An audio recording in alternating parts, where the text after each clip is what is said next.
అరపైసా అవినీతి కూడా జరగలేదు, రూపాయి అవినీతి కూడా జరగలేదు.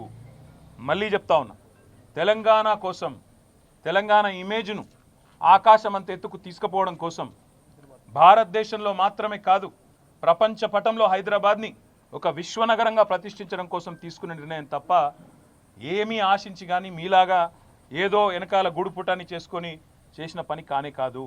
ఇక్కడ మొబిలిటీకి కేంద్రంగా భవిష్యత్తులో ఎలక్ట్రిక్ వాహనాలు ఏవైతే వస్తున్నాయో వాటన్నిటికీ ప్రధాన కేంద్రంగా హైదరాబాద్ను, తెలంగాణను తీర్చిదిద్దాలనే ఒక ఉత్కృష్టమైన ఆలోచన చేసినాం తప్ప మీలాగా నికృష్టమైన ఆలోచనలు మాకు లేవు.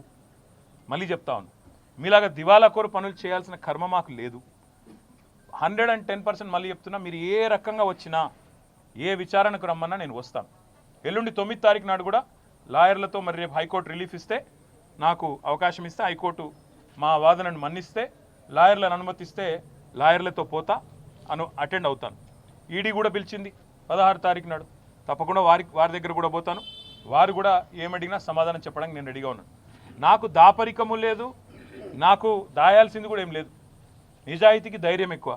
తప్పకుండా నేను ముమ్మాటికి ఒక తెలంగాణ బిడ్డగా, రేషం గల్ల బిడ్డగా, ఏ తప్పు చేయని, అనా పైసా అవినీతి చేయని బిడ్డగా చెప్తా ఉన్నా, ఏ విచారణ అనేది ఎదుర్కోవడానికి నేను సిద్ధం. ఇందులో శశబిషలు లేవు.